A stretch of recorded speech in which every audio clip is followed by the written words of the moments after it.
112வது சங்கீதம் மாறி மாறி வாசிப்போம். கடைசி வசனத்தை சேர்ந்து வாசிப்போம். வாசிக்கலாம். அல்லேலூயா. கர்த்தருக்கு பயந்து அவருடைய கட்டளைகளில் மிகவும் பிரியமாயிருக்கிற மனுஷன் பாக்கியவான். ஆசீர்வதிக்கப்படும். ஆஸ்தியும் ஐஸ்வர்யமும் அவன் வீட்டில் இருக்கும். அவருடைய நீதி என்றென்றைக்கும் நிற்கும்.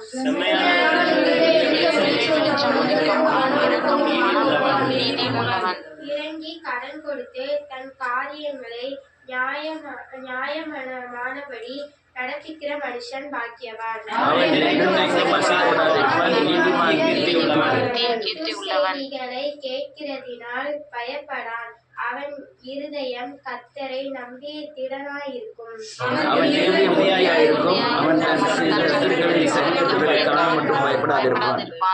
வாரி இறைத்தான், ஏழைகளுக்கு கொடுத்தான். அவனுடைய நீதி என்றென்றைக்கும் நிற்கும். அவன் கொம்பு மகிமையாய் உயர்த்தப்படும்.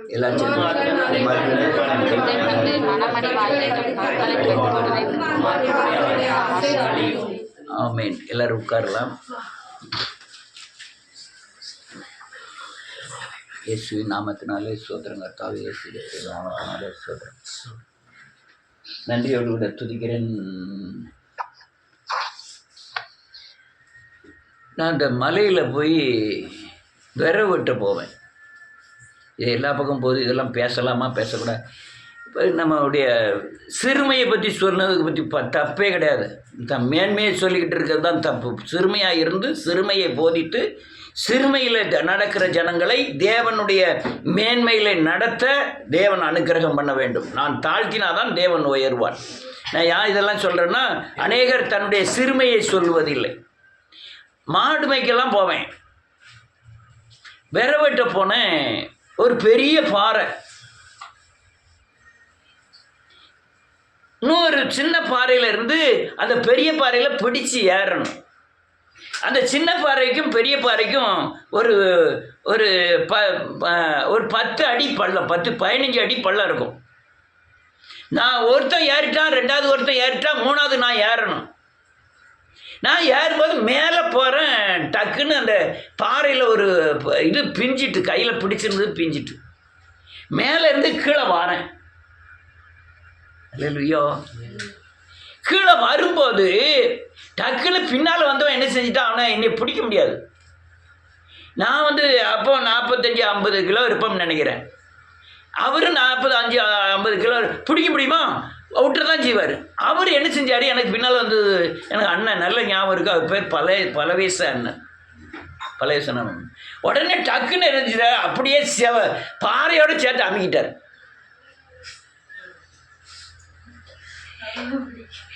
அமுக்கணும்.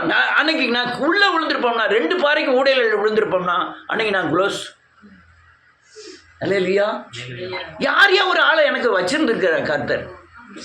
நான் ஏற போகிறதுன்னு தெரியும், அந்த பாறை விட போகிறது யாருக்கு தெரியும். அப்போ பின்னால் ஒரு மனுஷனை வச்சு இவனை காப்பாற்றணுங்கிற ஒரு ஆளை எனக்கு பின்னால் அனுப்புதார். எனக்கு பின்னால் வரவன் இவனை மாதிரி ஒரு ஜோஷுவா மாதிரி இருப்பான்னு வச்சு விடுவோம்.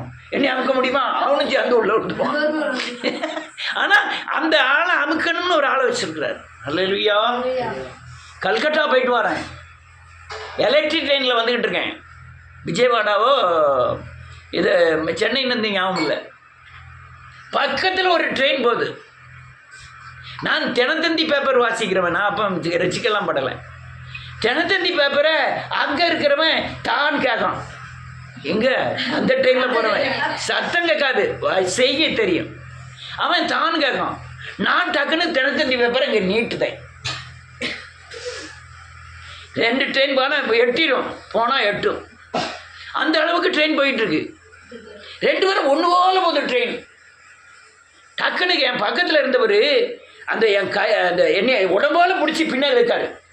இழுத்த உடனே அந்த பேப்பரில் மாத்திரம் அந்த போஸ்ட் ஒரு அடி அடிக்க பார்க்கணும். கையில் இருந்து பேப்பர் துண்டுகிட்டா போகுது. அந்த நிமிஷத்தில் அந்த இடத்துல யார் வச்சா? ஆண்டவர் வச்சிருந்துருக்கார். அன்னைக்கு பாறையில் விழுந்திருந்தாலோ அன்னைக்கு இப்போ இது பண்ணிருந்தாலும் நாங்கள் உட்காந்து பேசியிருக்க முடியாது. இதெல்லாம் உங்களுடைய எல்லா சூழ்நிலைக்கும் ஒவ்வொரு ஆள் அங்கே வைக்கிறார். ஆனால் நான் என்ன நினைக்கிறேன், அல்லேலூயா, நன்றியோடு கூட துதிக்கிறேன் இயேசுவின், நான் என்னுடைய பலத்தை நம்புகிறேன், சூழ்நிலைக்கு பயப்படுகிறேன். அல்லேலூயா. பேதுரு அல்லேலூயா, ஆண்டவர் கடல்ல நடக்கிறார், நீரே ஆனால் நான் நடந்து வரட்டும் நினைக்கிறான், சொல்றான். ஆனா ஆண்டவர் இறங்கி நடந்து வாங்காரு. ஆனா போட்ல இருக்கிற 17 பேர் என்ன சொல்றாங்க, நீ கவுந்துருவ, புயல் வருது, அலை வீசுது அப்படிங்கிறாங்க. அல்லேலூயா. நல்லக்காக நான் போட்ல உள்ளவன் போட்டு பாதுகாப்புன்னு நினைக்கிறான். எது பாதுகாப்பு? போட்டு பாதுகாப்பா? ஆனா அவனுடைய நினைப்பு என்னது, நீ பேதுருவே திரும்பி வந்துரு, இந்த போட்டு தான் பாதுகாப்பு. இல்ல, போட்டு பாதுகாப்பு எல்லாம் கிடையாது, தேவன் தான் பாதுகாப்பு. ஆமென்.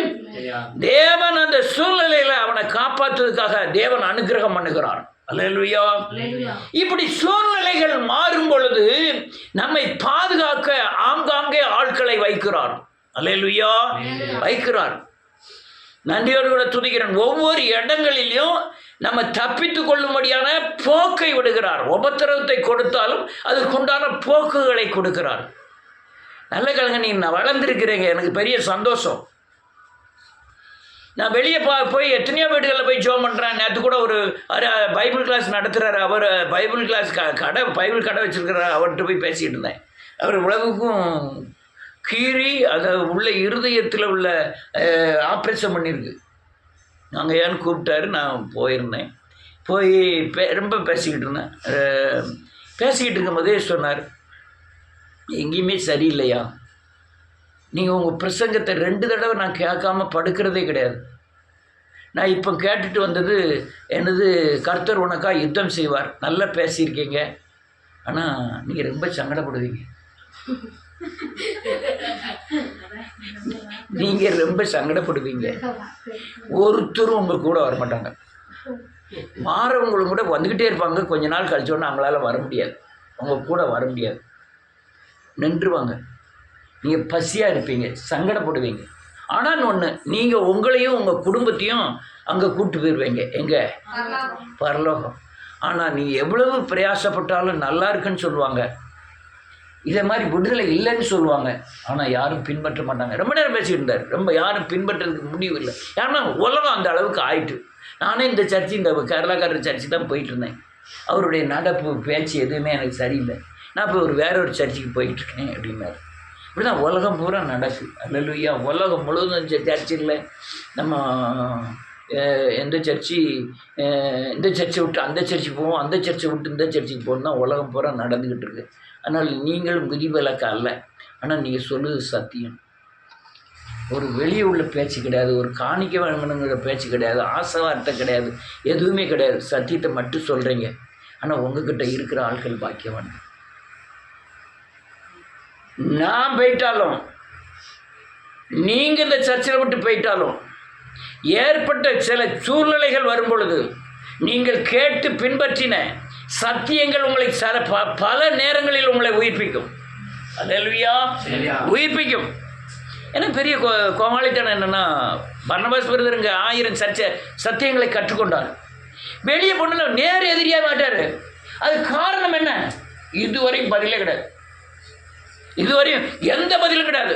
மதீனத்தோட சேர்க்கவா, அல்லது சத்ருவோட சேர்க்கவா, அல்லது சத்தியத்தை பிரசங்கித்தது சரியில்லையா, இப்படி பல கோணங்களில் ஆலோசனை பண்ணி பார்த்தால் சத்தியத்தை சொன்னதினால் இதுதான் பிரச்சனை. கற்றுக்கொண்ட பாடமோ நிறைய. அவருக்கு வராதிருந்தால் சின்ன பின்னமாக இருக்கும். இதே ரயில் ரோட்டில் பேசிட்டு போகிறேன், நாளைக்கு வைக்கில் போய் பார்க்க போகிறேன், டைவர்ஸ் பண்ண போகிறேன்னு சொன்னார். ஆனால் அதெல்லாம் மாற்றி அமைத்து குடும்பங்களை கட்டி பல 100 ஜெபக்கூட்டங்களை நடத்தி பல ஆலோசனைகளை சொல்லி பல சத்தியங்களை போதித்து மறுரூபமாக்கி அல்லையா பல சாப பிடியிலிருந்து விடுதலையாக்க கொண்டான ஆலோசனை கொடுத்து கடைசியில் என்ன கூட்டி கழிச்சு பார்த்தா, நான் ஊழியக்காரன், நீ ஒன்றுமில்ல.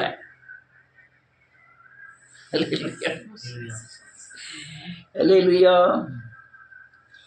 இதான் பிரச்சனை. அல்லேலூயா. நன்றி. ஒரு நல்ல கேளுங்க. ஆங்காங்கே நமக்காக ஆட்களை வச்சிருப்பார் கர்த்தர். ஆமென். எது எப்படி போனாலும் வச்சிருப்பார். நீங்க அசைக்கப்படாமல் இருந்தால் உங்க வாழ்க்கையில நீங்கள் அசைக்கப்படுவதில்லை. ஆமென். நீங்க தேவனுக்குள்ள என்னைக்கு அசைக்கப்படாம இருக்கீங்களோ உங்க வாழ்க்கையில எந்த கோணத்திலும் நீங்கள் அசைக்கப்படுவதில்லை, ஆசீர்வதிக்கப்படுவீர்கள். நீங்க என்னைக்கு இது தேவனுக்குள்ள அசைக்கப்படுகிறீங்களோ உங்க வாழ்க்கை அசைவு உண்டாகும். ஆமென். அசைவு உண்டாகும். நான் சிங்க குகையா பயப்படல, அக்னி ஜுவாலையா பயப்படல, அல்லையா மீனின் வயிறா பயப்படல, கடல்ல தூக்கி போடணுமா அவனே சொல்றான். என்னை தூக்கி என்ன செய்ய கடல் தூக்கி போடு அவனே சொல்றான். உன்னை அசைப்பதில்லை. அங்க ஒரு மீனை வச்சிருப்பார் கர்த்தர். ஆமென். கடல்ல தூக்கி போடட்டும், மீனை வச்சிருப்பார் கர்த்தர். அதனால நீங்க உங்க குடும்பம் நீங்க எல்லாரும் அசைக்கப்படாம இருக்கணும்னா நீங்க அசைக்கப்படாம இருக்கணும். ஆமென். உறுதியா நிக்கணும். சத்தியத்துக்கு எந்த வகையிலும் மாறப்படாது, மீறக்கூடாது. அப்படி இருந்தா உங்க வாழ்க்கை அசைவதே இல்லை. அசைஞ்சு சீரழிஞ்சவங்க எத்தனை பேர், அசைஞ்சு சீரழிஞ்சவங்க எத்தனையோ ஊழியர்கள். இன்னைக்கு கூட 1000 2000 சர்ச்சை அல்லையா ஊழிய விசுவாசிகளை வச்சிருக்கிற அநேக ஊழியர்கள் கூட சரியான நிலையில் இல்லை, அசைவுல தான் இருக்காங்க. அல்லேலூயா. வாசிப்போம் 6வது வசனம்.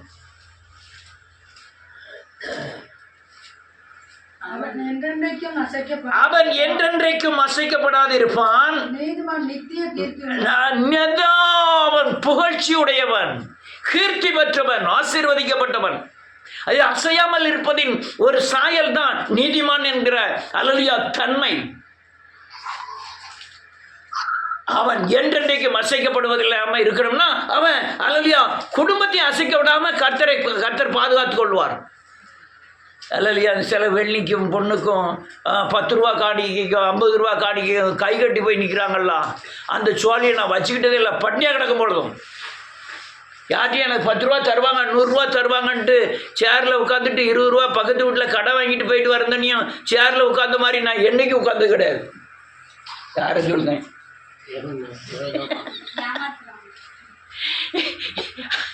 அந்த வீட்டுக்கு போகிறேன், அவங்க வீட்டில் 20 ரூபா அந்த பாஸ்டருக்கு கொடுக்கறதுக்கு காணிக்கைக்கு ரூபா இல்லை. பக்கத்து வீட்டில் போய் வாங்க போகுது. அவர் அப்பமாவது வாங்க போயிட்டு வரேன்னு சொல்கிறாங்க. அப்பமாவது அவர் எனக்கு காணிக்க வேண்டான்னு போகலை, வாங்கிட்டு நீ கடன் வாங்கி எப்படியும் போயிட்டு போ, எனக்கு என்ன வேணும். அப்படி நான் இருந்ததே இல்லை. அல்லேலூயா. அப்போ நீங்கள் எந்த வகையிலே அசைக்கப்படாமல் இருக்கணும். குடும்பம் அசையாமல் இருக்கணும், நீங்கள் அசைக்கப்படக்கூடாது. எப்படி அசைக்கப்படாமல் இருக்கணுமா? முதல் வசனத்தை வாசிங்க. அல்லேலூயா. பயந்து கட்டளைகளில் மிகவும் பிரியமாய் இருக்கிற மனுஷன் பாக்கியவான். கற்பனை கட்டளை 2 ஒன்று. என்னது சொல்லுங்க? 2 பிரமாணங்கள். கற்பனை கட்டளை என்னது? நான் நல்லா தெளிவாக புரிஞ்சுக்கணும். மோசேக்கு சீனாய் மலையில கற்பனைகளை எழுதி கொடுத்த கற்பனை கட்டளையாகும். அல்லேலூயா. தெளிவா நான் சத்தியத்தை சொல்லிக்கிட்டு இருக்கேன், நல்ல கவனிங்க.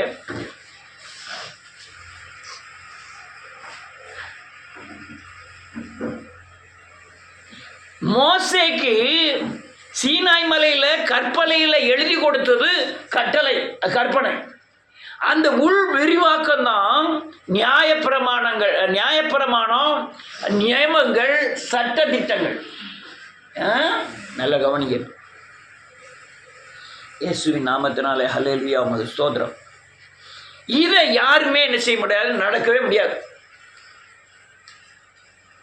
யாரும் என்ன செய்ய முடியாது. அப்ப ஏன் அதை கொடுக்கணும்? இதெல்லாம் நடக்க முடியாதனால நான் குற்ற உணர்வுக்கு உட்படுவேன். நல்ல 9 கற்பனையை வச்சாரு. 10வது கற்பனை என்னது? இது வெளிப்புறம் இல்லை இல்லையா? தொழுது கொள்வாயாக, தாயகத்தாக போய் கணம் பண்ணுவாயாக, இதெல்லாம் வெளிப்புறமானது. கொலை செய்யாதிருப்பாய் எல்லாமே. ஆனால் நீங்க அல்லையா இச்சையாதிருப்பாங்கிறது உள்புறமானது. இந்த இயேசுவின் நாமத்தினாலே இந்த கட்டளையை இது இந்த நியாயப்பிரமாணம், இந்த சட்ட திட்டங்கள், அல்லையா, இந்த நியமங்கள் எல்லாமே இந்த கட்டளைக்குள்ள அடங்கும். இந்த 10 கட்டளையை தான் விரிவாக்கமா நியமங்களாய் பிரமாணங்களாய் கொடுத்தார். அல்லேலூயா. என்ன திடீர்னு உள்ள போயிட்டா? நம்ம முகத்தை பார்த்து பேசினாதான் கொஞ்சம் க்ளீனாக பேச முடியும். அதனால நீங்கள் என்ன உள்ளே போய் பாருன்னா உட்காருங்க.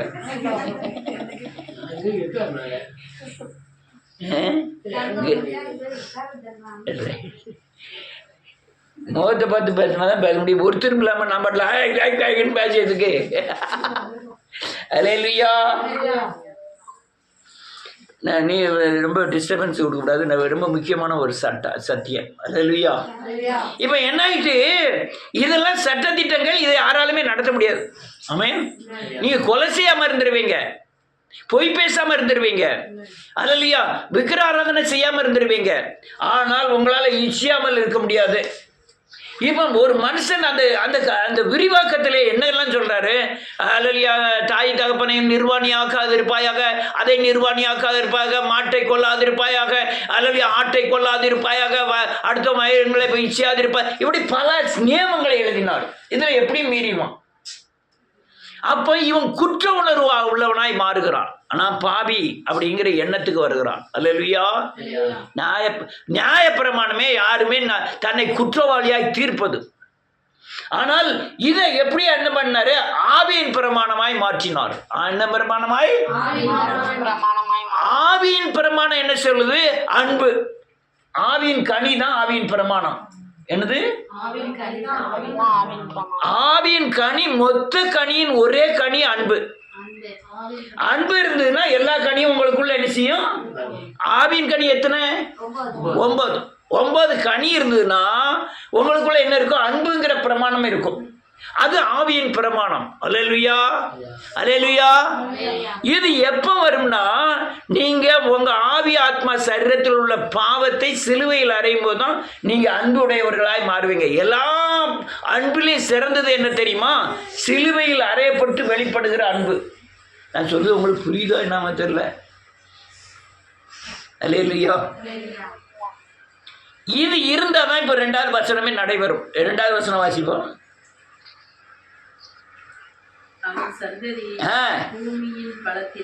பூமியின் பலத்திற்கும் இதுதான் காரியம். கர்த்தருக்கு பயந்து கட்டளையில் மிகவும் பிரியமாய் இருக்கிற மனுஷன் அன்பு ஆவியின் பிரமாணத்திலே அன்புடையவனாய் இருக்கிறான். இந்த அன்பு உடையவன் ஆசீர்வதிக்கப்படுகிறான்.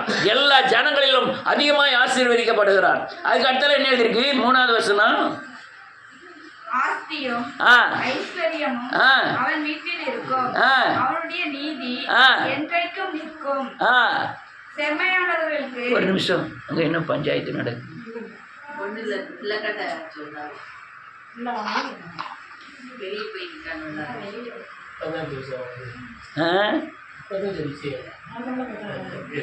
அவனை கூப்பிட்டு வர்றாதீங்க, வீட்டிலே விட்டுட்டு இருந்துருங்க. அப்போ இங்கே இருந்து இப்போ பிரசங்கம் பண்ணிட்டு போய் கூப்பிட்டு இருக்கவா?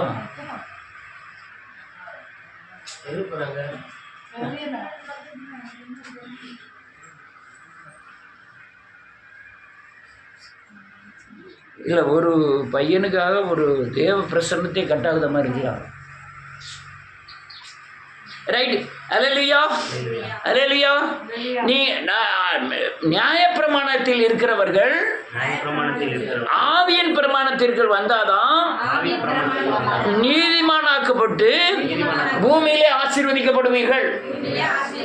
நியாயப்பிரமாணம் நம்மால் நடத்த முடியாது, அது நம்மை குற்றவாளியாய் தீர்க்கும். ஆவியின் பிரமாணத்தை ஆவியானவர் எனக்குள் இறங்கி என் பாவத்தை சிலுவையில் அறைய வைத்து என்னை அன்புடையவராய் மாற்றுகிறார். அதுதான் பிரமாணம், ஆவியின் பிரமாணம். அல்லேலூயா. ஆவியின் பிரமாணம் பெற்றால் ஆவிக்குரிய ஆசீர்வாதமும் உலக ஆசீர்வாதத்தையும் பெறுவோம். என்ன எழுதிருக்கு? அடுத்த 2, 3, 4 வாசிங்க. அவன் சந்ததி பூமியில் பலத்திருக்கும். உண்மையானவர்களின் வம்சம் ஆசீர்வதிக்கப்படும். ஆஸ்தியும் ஐஸ்வர்யமும் வீட்டில் இருக்கும். அவனுடைய நீதி என்னென்னைக்கு நிற்கும். அடுத்தல ஆமென். ஆமென். உதிக்கும். அவன் இரக்கமும் உள்ளவன். இறங்கி கடன் கொடுத்து தன் காரியங்களே நியாயமானபடி நடக்கின்ற மனுஷன் பாக்கியவான். அவன் என்றென்றைக்கும் அசைக்கப்படாதிருப்பான். நீதிமான் இவன் தான் நித்திய அழிவில்லாத கீர்த்தி உள்ளவன். ஆவியின் பிரமாணத்துக்கு மாற்றணும். அல்லேலூயா. செபி அடுத்த வாரம்லாம் இவனை கூப்பிட்டு வர வேண்டாம், விட்டுட்டு வந்துரு.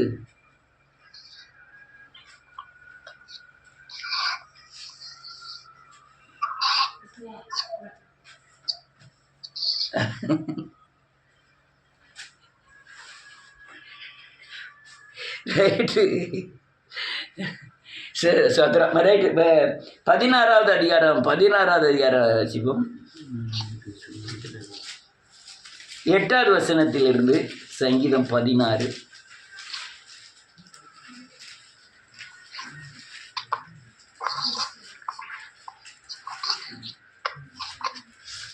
ஆறாவது வசனத்திலிருந்து பங்கு கிடைத்தது. சிறப்பான சுதந்திரம் எனக்கு உண்டு. எனக்கு ஆலோசனை தந்த கர்த்தரை துதிப்பேன். ஆமென். என் உள்ளித்திரியங்கள் உணர்த்தும். ஒரு நிமிஷம், ராக்காலம்னா என்னது? இருளின் காலங்கள். உள்ளித்திரியங்கள் உணர்த்தும்னா என்ன அர்த்தம்? என்ன சரியான பாதையில் நடத்தும்படியே இது சத்தியம், இது சத்தியம் இல்லை என்று போதிக்கும். அல்லேலூயா. கிருபாகரன் கடைசி நேரத்தில் இதே காரியத்தை செய்தான். எந்த காரியத்தை? ஆறாவது நடத்திட்டு போய் எங்கே போய் உட்காந்துருப்பாரு, உங்கள் வீட்டு வாசலில் போய் உட்காந்துருப்பான். இவர் எந்திரிச்சு போய் எல்லாம் உள்ளே வரையா இல்லையா அப்படிம்பாரு. உடனே உள்ளே வந்துட்டு இருப்பான். கொஞ்ச நேரம் கழிச்சு போய் ஓட்டி வேலையை. எப்போ? காலேஜ் படிக்கும்போது. காலேஜில் வந்து ரொம்ப பேய்கள், பல கோணத்தில் பல ஊர்களில் உள்ள பேய் ஒரே இடத்துல கூடும். யாருமே அங்கே படிக்க போகல, தன் பலத்தை காமிக்க, தன் ஞானத்தை காமிக்க தான் அங்கே போகிறாங்க. ஒரு சில பிள்ளைகள், எதுலையுமே கலந்துக்கிடாத பிள்ளைகள் தான் நல்லா படிக்கும். மற்றதெல்லாம் துட்டை கொடுத்து எல்லாம் மேலே வந்துடுவாங்க. துட்டு தான், பணம் தான். டாக்டர் சீட்டாக பணம், இன்ஜினியராக பணம், எல்லாம் பணம் தான். லட்சங்களை கட்டினா அது பாட்டில் பணம் வந்துட்டு போகுது. இதனால் இதெல்லாம் காரியங்கள், இதெல்லாம் ரொம்ப ரொம்ப தேவ பிரசன்னம் வந்து ரொம்ப முக்கியம். தேவ பிரசன்னத்தை மாதிரி ஒரு மனுஷனை மாற்று வேறு சக்தியே கிடையாது. ரைட். அல்லேலூயா. வேதம் சொல்லுது, ராக்காலங்களில் என் உள்ளித்திரியங்கள் என்னை உணர்த்திருந்தி ஆலோசனை தருகிறபடினாலே நான் கர்த்தரை துதிப்பேன். அல்லேலூயா. இருளின் காலங்களிலே கர்த்தர் எனக்கு உணர்த்துவார், நான் ஆலோசனை தருவார், நான் அவரை துதிப்பேன். அல்லேலூயா. நான் அவரை துதிப்பேன். அதனால நன்றியோடு நீ அசைக்கப்படாமல் இருக்கணும்னா இந்த இந்த இந்த வழிகளெல்லாம் போனோம். அவர் சுதந்திரம் உங்களுக்கு கிடைக்கணும். சுதந்திரம் கிடைக்கணும் நினைச்சோன்னா, நான் அப்பா பிதாவை என்ற புத்திர சுகாரத்தை பெறணும். யார் அப்பா பிதாவை புத்திர சுகாரத்தை பெற முடியும்? என்னை விசுவாசிக்கிறவர்கள் எத்தனை பேரும் அத்தனை பேரும் என்னுடைய பிள்ளைகளபடி என்ன செய்கிறார்? அதிகாரம் கொடுத்துருக்கார். பிள்ளைகளுக்கு அவர் அதிகாரம் கொடுத்துருக்கிறார், பிள்ளைகளுக்கு சுதந்திரத்தை கொடுத்துருக்கிறார். நம்ம என்னத்தை விசுவாசிக்கிறோம்? எனக்காய் மரித்து, எனக்காய் அடக்கம் பண்ணப்பட்டு, எனக்காய் உயர்த்து வலது வருஷத்தில் வீட்டிருக்கிறார். எனக்குள்ளே பரிசுத்தாவியானவர் தங்கி இருக்கிறார். சகல சத்தியத்துக்குள்ள நடத்துகிறார். நான் தேவன் பரிசுத்தர், நானும் பரிசுத்தர் ஆகணும். இந்த உணர்வுலாம் இருக்கணும். அல்லேலூயா. அப்படி இருந்தா உங்களுக்கு சுதந்திரம், பூமியில பிசாசு ஆளுகையின் மேலே உங்களுக்கு சுதந்திரம் கொடுக்கப்படும். அந்த சுதந்திரத்தின் மூலமாய் உங்களுக்கு வர்ற எல்லா பிசாசின் போராட்டங்கள்ல, உங்க இருளின் காலங்கள்ல உணர்வை ஏற்படுத்தி ஆலோசனை தருவார், இன்னும் உங்களை துதிக்க வைப்பார். அல்லேலூயா. அடுத்த வசனம் என்ன இருக்கு? ஆமென். இதுதான் மெயினான காரியம். உன் சிந்தனை, உன் யோசனை, உன் நடக்கைகள் எப்போதுமே கர்த்தர், வேதவசனம், ஸ்துதி, சோத்திரம் அப்படியே போயிட்டே இருக்கணும். நீங்கள் எதில் இல்லை எங்கே மீறினாலும் நீங்கள் உங்கள் இருளின் ஆதிக்கத்துக்குள்ளே போயிடுவீங்க. எந்த சைடில் நீங்கள் ஏசுனாரில் அங்கே யார் இருப்பான்? இதுதான் பிரச்சனை. ஏசுநாதர் இருக்குன்னு அவன் வரமாட்டான். ஏசுநாதர் வேலை என்ன மாற. நீங்கள் ஏசுநாதர் வைக்கிறதுக்கு என்ன செய்யணும்? அவரை நினைவு கூற வேண்டும், அவரை துதிக்க வேண்டும், அவரை எப்போதும் முன்னால் வச்சுக்கிட்டே இருக்கணும். முடியுமா? முடியாது. ஆனால் பரிசுத்த ஆவியானவர்னால முடியும். உங்களுக்குள்ள இருக்கிற பரிசுத்த ஆவியானவர் அவரை நிலைநிறுத்த வைப்பார். நீ அப்படி இருந்தால் தான் அந்த பூமியில் வாழ முடியும். வருகிற காலங்கள் கொடிய காலங்கள். இந்தியாவில் எலெக்ஷனே நடக்காதே. நீங்கள் இந்தியாவில் எலெக்ஷனில் ஓட்டு போட்டாலும் அவன் தான் ஜெயிக்க போகிறான். பல நாடுகளில் இப்போ யார் சீனாலெல்லாம் யார் எதிர்த்தாலும் ஒரே மாதத்தில் காணாமல் போயிடுவாங்க. அவன் ஒரு ஆள் தான் இருந்துகிட்டே இருப்பான். ரஷ்யாவில் அவன் ஒருத்தன் தான் இருக்கான். அவன் இஸ்ரேலில் கூட பென்யாமின் நகத்தாக்கு தான் இருக்கான். ஓட்டே கிடையாது, அவன் தான் இருக்கான். அமெரிக்கா மட்டும் மாறிக்கிட்டு இருக்கு. அதே போல தான் இப்போ இந்தியா வந்துகிட்டு இருக்கு. 98 லட்சம் ஓட்டு இல்லை. இப்போ இருக்குது 5 கோடி ஓட்டு தான். அதில் 1 கோடி ஓட்டு அவுட்டு. யார் ஜெயிப்பா? நீ எதுக்கு ஓட்டு போட்டாலும் அவன் தான் ஜெயிக்க போகிறான். இப்பவும் இல்லை, பல தலைமுறைக்கு அவன் தான் வரப்போகிறான். ஏசு இல்லைன்னா நீங்கள் பிழைக்க முடியாது. ஐயா நான் இந்தியில் இருந்துட்டு போகிறேன், அப்பவும் உங்களுக்கு பாடுகள் தான். அல்லேலூயா. ரொம்ப மோசமான காலம், ரொம்ப மோசமான காலம், ரொம்ப மோசமான காலம். மகா லவ் பண்ணுற பையனே அம்மாவும் லவ் பண்ணுறான். இந்த கொடுமை எங்கேயாவது போய் கேட்டிருக்கீங்களா? இதுக்கு பேர் ஆண்டி லவ்னு வேற வச்சுட்டாங்க. ஆண்டி லவ்னு புதுசாக ஆரம்பிச்சிருக்கு. அது தப்பு இல்லைன்னா.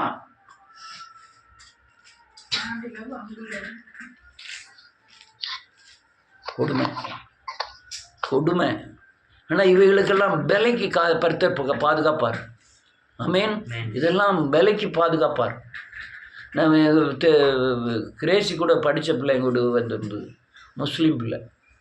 அந்த பிள்ளைய பெண் பார்க்க ஒருத்தன் வந்திருக்கான். அந்த பெண்ணு பார்க்க வந்த பையனை அம்மா கட்டிக்கிட்டான்.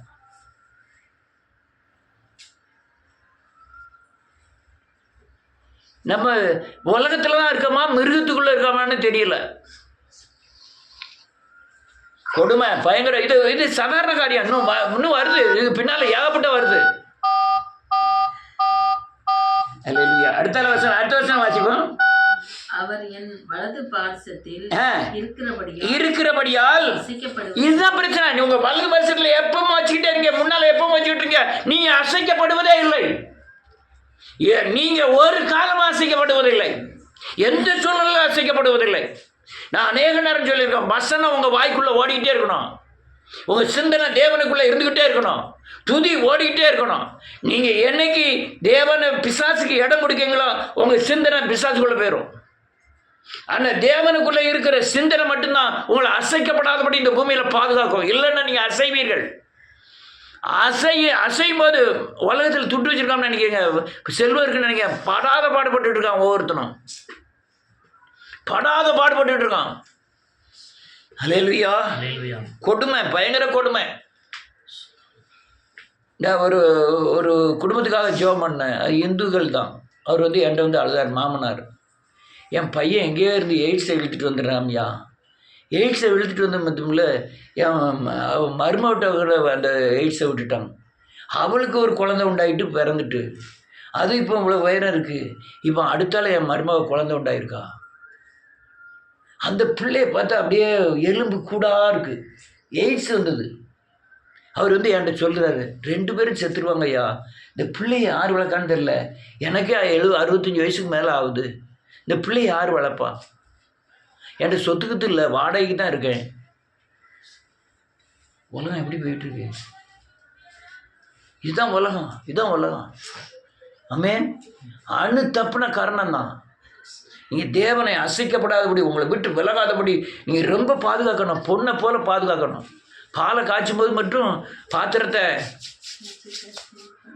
ஏன் அப்படியே வாங்கி குழம்பு வச்சுட்டு உடனே பாலை வாங்கி காய்ச்சினான்னு.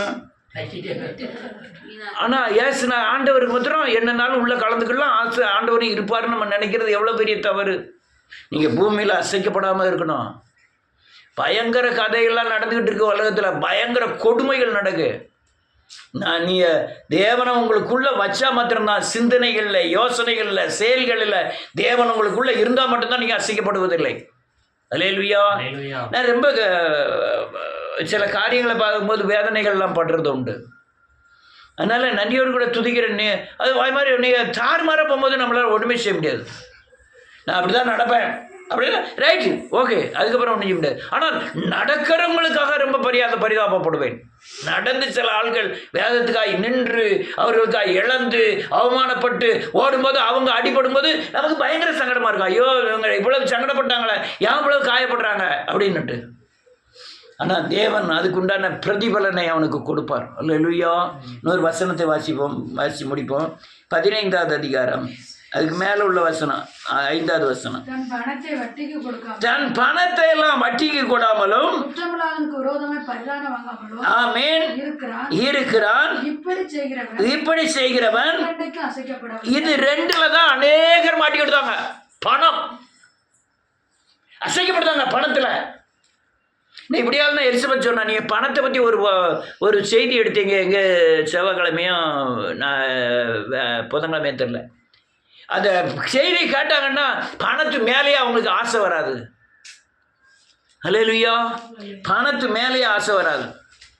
பண ஆசை எல்லா தீங்குக்கும் வேற இருக்கு.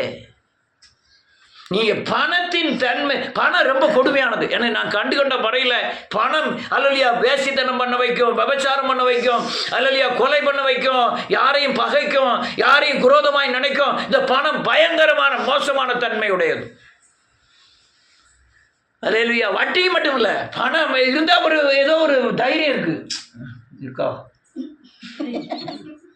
பெட்டியில் கொஞ்சம் பணம் 1 கோடி இருக்கட்டும், டக்குன்னு கூட நிறைய ஒரு 75,000 1 லட்சம் ரூபாய் இருக்கட்டும், உடனே மனசுக்குள்ள என்ன ஆயிரும்? ஒரு தைரியம். எங்கள் ஊரில் சொல்லுவாங்க, வாழை போட்டிருக்கேன்டா, 15,000 ரூபா 20,000 ரூபா இருக்கும், அதை வச்சு என்ன செய்ய போகிறேன்னு அடுத்தது சொல்லுவான். இப்போ இல்லை, முதல்ல நான் இருக்கும்போது சொல்லுவான், எத்தனை கொலை பண்ணாலும் அந்த 20,000 ரூபாயில் அடிச்சிருவோண்டா.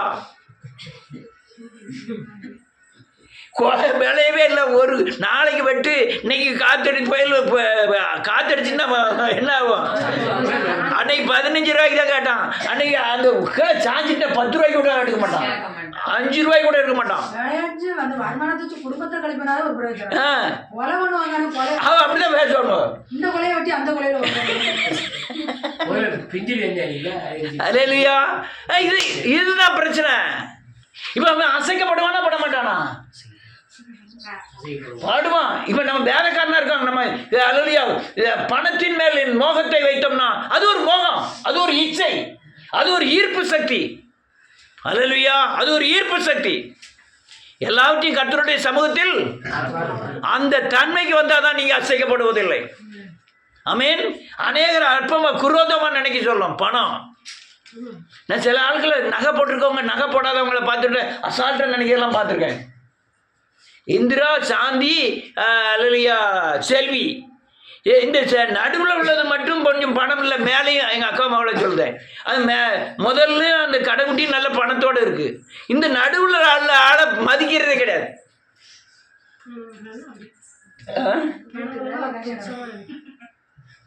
பணம் இல்லை, மதிக்க மாட்டாங்க.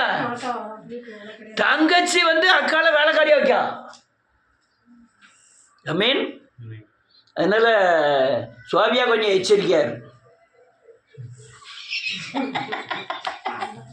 ரைட்டு. அல்லேலூயா. அசைக்கப்படுவதில்லை. நீ பணத்தில் விழுந்துட்டுன்னா அசைக்கப்பட்டுருவேன், பணத்தில் விழலைன்னா அசைக்கப்படுவதில்லை. எத்தனை லட்சம் வந்தாலும் சரி, கர்த்தர், கர்த்தருடைய நாமம், கர்த்தருடைய ஊழியம், கர்த்தருடைய தன்மை, அந்த தன்மையில் போயிட்டு இருக்கணும் ஒரு ஊழியக்காரன். லட்சம் வந்தாலும் சரி. நான் இப்போ பாளையங்கோட்டையில் அந்த சொல்லி முடிச்சிருந்தேன். இதனால் நீங்கள் அசைக்கப்படாமல் இருக்கணும்னா நீங்கள் அசைக்கப்படாமல் இருக்கணும். நீங்கள் அசையாமல் இருந்தீங்கன்னா உங்கள் வாழ்க்கை அசைக்கப்படாமல் இருக்கணும். அதனால் இந்த பூமியில் இருக்கும் வரை சத்தியத்தின்படி நடந்து தேவனை மகிமைப்படுத்தி தேவனை உங்களுக்குள்ளே நிறுத்தி வசனத்தின்படி நடந்துகிட்டு இருந்தீங்கன்னா இந்த பூமியில் நீங்கள் அசைக்கப்படுவதே இல்லை. இல்லைன்னா நீங்கள் அசைக்கப்படுவீர்கள்.